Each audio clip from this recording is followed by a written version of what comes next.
This is the Retirement Key Podcast with Abe Abich, founder of Abich Financial Services. We are getting into the summer weeks and months. You've been outside enjoying the beautiful weather, right? Yes, ma'am. Yes, ma'am. Just ran a 10K actually, and I'm paying for it a little bit right now. A little sore. I'm a little sore. I was shooting to get in under an hour, and I ran. How long is a 10K? 10K is 6.4, okay. I think, miles. Okay. And I got in just under 9 minutes a mile, maybe like 8 minutes and 50 seconds a mile or something like that. I would still be trying to finish, so you're better than me. Don't worry. So I still think I'm 22, and still think I'm like, Forrest Gump.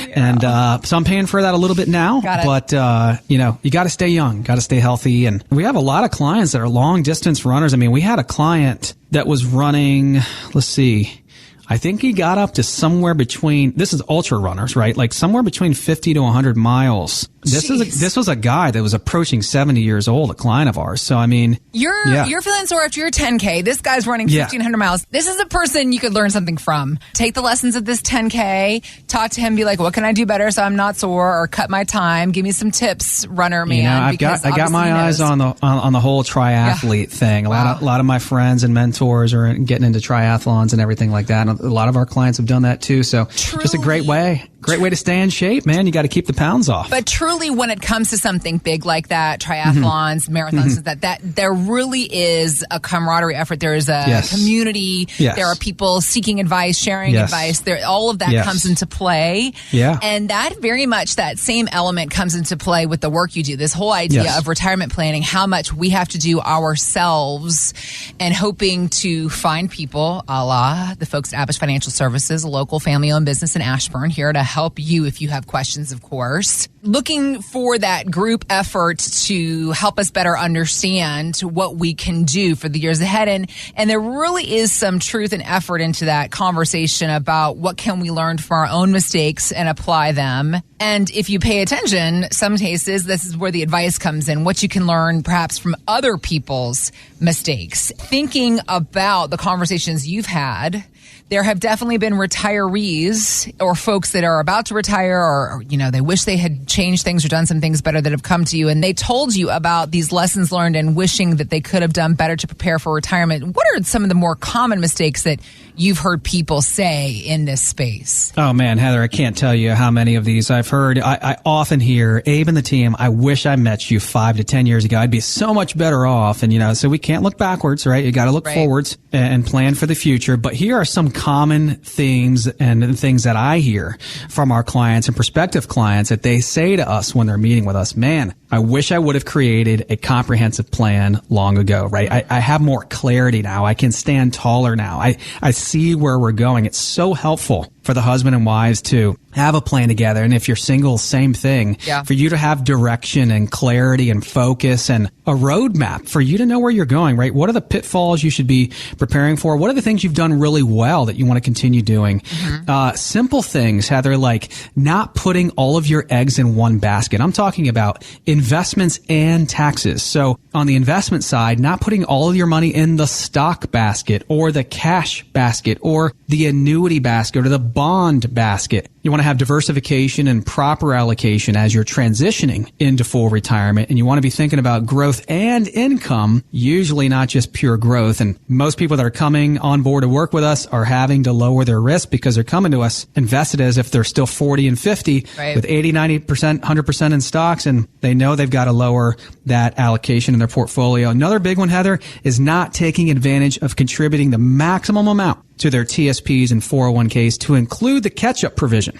Got it. So this year in 2023, if you're 50 years old and older, you can put away $30,000 a year into your company plan. That's $60,000 if you're married. That's a lot of money you can sock away. And so if you're not doing that and your cash flow allows for it, really encourage you to consider doing that. And in general, just becoming more educated. I wish I got this education, on my retirement plan a long time ago. So we just had a couple come into the office from Haymarket, Heather. They're in their 60s. They're retiring in about 3 or 4 years, $1.5 million saved. And here's another example of why they came in. They came in because they've got 90 to 100% of all their money in stocks, nearly everything in stocks.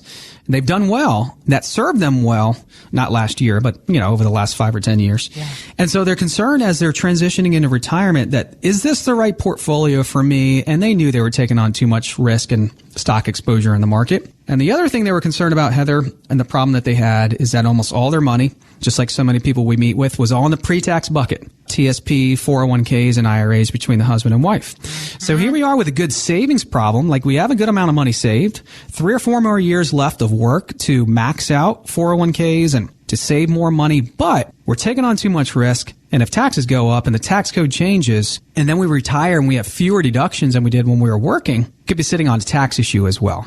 Those are the 2 main problems that they were concerned with as they came into our office.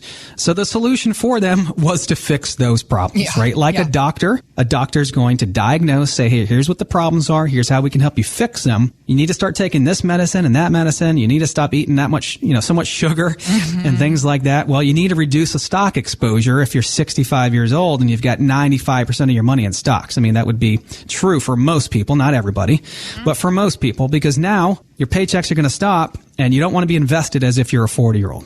In addition, okay, good job with saving all this money, but if all of it's in the pre-tax bucket and taxes go up, we could be sitting on a tax issue and maybe a ticking tax time bomb. What can we do over the next few years to try to lower and mitigate taxes on your retirement dollars, your TSPs and 401ks? Those were the answers to their problems. We put together a plan that addressed bringing down the risk, that addressed lowering taxes. And so if you're listening right now and you sound like this couple in Haymarket, and you're in your 60s and you've done a good job of saving, but you're concerned, like all of our clients are, about all the pitfalls and risks that can mess up a fantastic job of saving over the last 30 to 40 years. Go to retirementkeyradio.com, click on the Contact Us tab at the top of the page, and we can begin to have these same conversations with you as well. All right, so we were talking about problems, mistakes made, lessons learned. One of the biggest problem areas people would complain about right now, I feel, Abe, is the idea of market risk. Yep. And many are saying, have we seen the last of severe stock market slides? Analyst Eddie Gabor does not think so, and he was telling Fox Business that he's actually expecting the S&P 500 to drop another 25% in the near future. We don't think this market has properly priced in what's happening under the hood economically. Someone has to be right. Either the bond market and credit markets are right or the stock market is right. I'm betting on the credit and bond markets are being correct and predicting what's happening here in the future.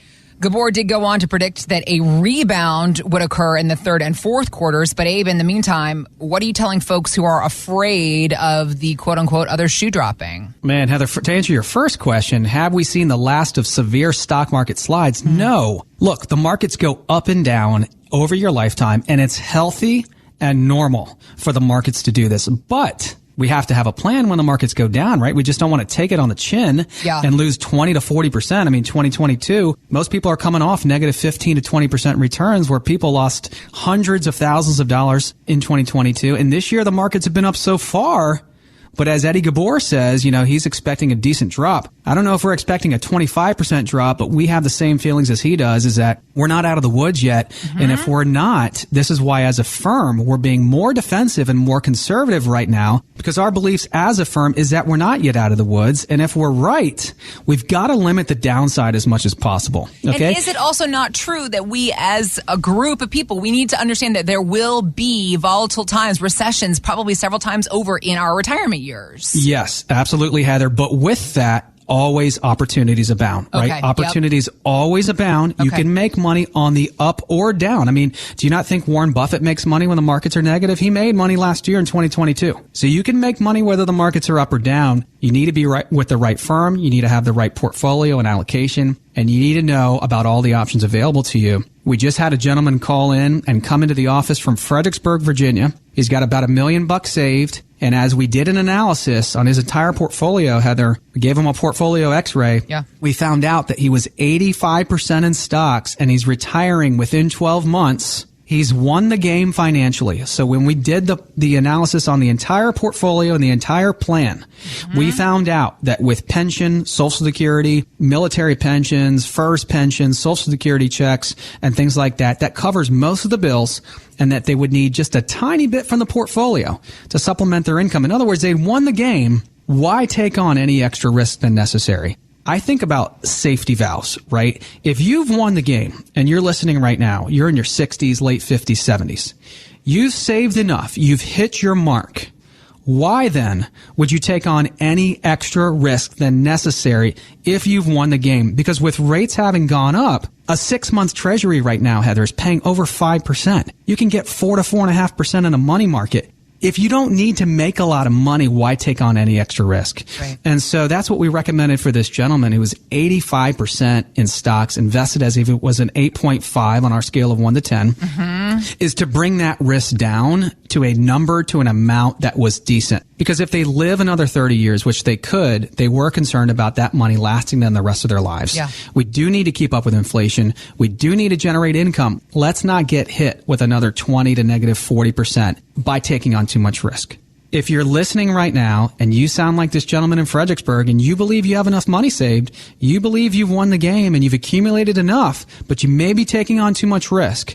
If you're 60 and older, if you've saved $750,000 or more for your retirement, we want to offer you the same complimentary portfolio X-ray and analysis. Just go to retirementkeyradio.com, click on the Contact Us tab at the top of the page, and we can begin to have these same conversations with you as well.